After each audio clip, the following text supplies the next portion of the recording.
Good day to you all. நாம் ஒரு மொழியை கற்க வேண்டுமாயின் நம்மிடம் இருக்க வேண்டிய அத்தியாவசியமான பண்பு இடைவிடாத பயிற்சி, கன்ஸ்டன்ட் பிராக்டிஸ்.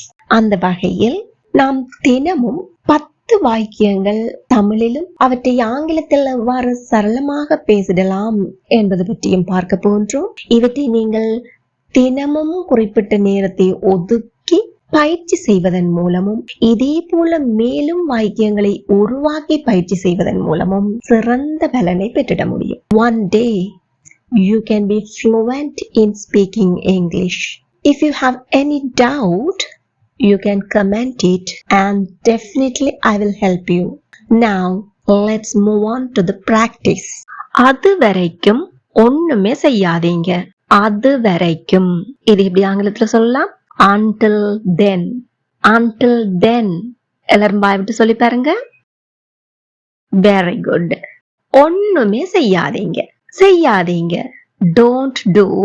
ஒண்ணுமே, எதுவுமே. Anything. Don't do anything until then. Again, don't do anything until then. அது வரைக்கும் எனக்காக காத்திருக்க முடியுமா? வினாவாக கேட்கின்றோம். காத்திருக்க முடியுமா? யாரிடம் கேட்கின்றோம்? நமக்கு முன்னால் இருப்பவரிடம். Can you wait for me until then? Can you wait for me until then? Again, can you wait for me until then? அது வரைக்கும் அவள் என்ன செய்தாள்? What did she do? What did she do until then? What did she do until then? அது வரைக்கும் என்பதை நாம் முக்காலத்திலும் பயன்படுத்தக்கூடியதாக இருக்கிறது.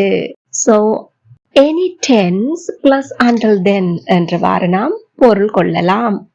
அப்போதான் அவன் அதை உணர்ந்தான். நாங்க நிறைய பேசிட்டே இருக்கிறோம். ஒரு சந்தர்ப்பம் ஒன்றை பற்றி நல்லா விவரிச்சு சொல்றோம், சொல்லி முடிய விட்டு சொல்றோம். அப்பதான் அவன் அதை உணர்ந்தான். அப்பதான், அப்போதுதான். இதை எப்படி ஆங்கிலத்துல சொல்லலாம்? That's when. That's when அவன் அதை உணர்ந்தான். உணர்தல், realize, அதனுடைய இறந்த கால வடிவம் realized. That's when he realized it. That's when he realized it. Again, that's when he realized it. அப்போதான் அவள் என்னை கேட்டாள். அது வரைக்கும் அவள் என்னட்ட கேட்கல, அப்பதான் கேட்டாள். That's when she asked me. That's when she asked me. வாய்விட்டு சொல்லி பாருங்க.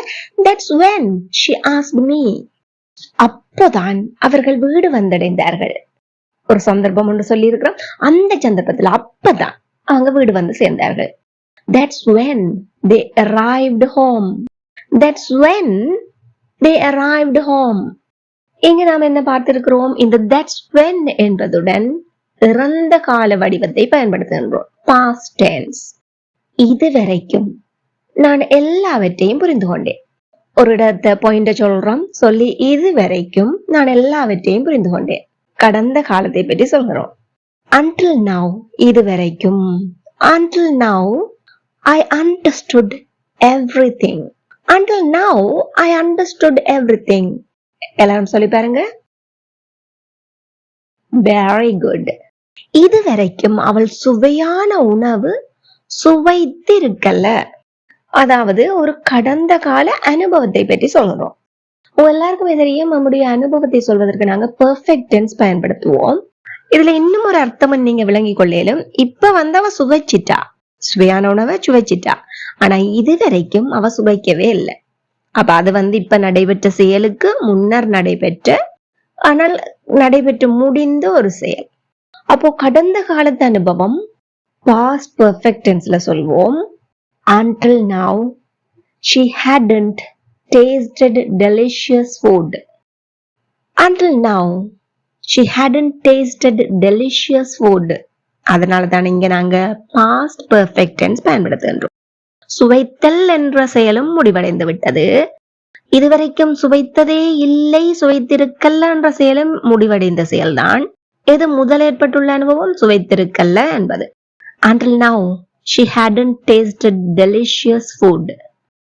அவள் அவனை வேண்டுமென்றே தவிர்த்தாள். வேணுமென்றே பிடிக்கல, அவ வேணுமென்றே தவிர்த்தாள். எதேர்ச்சியா தவிர்க்கல, வேணுமென்றே என்ன செய்யறா, தவிர்த்து தவிர்த்து விடுறா.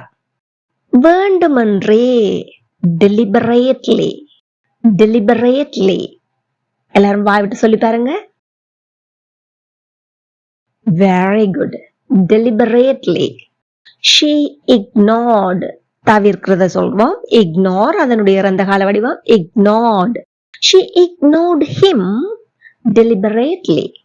She ignored him deliberately. அவர்கள் வேண்டுமென்றே என்னை அழைக்கல. ஒரு விஷமத்தனம வேணுமென்றே என்ன அழைக்கல.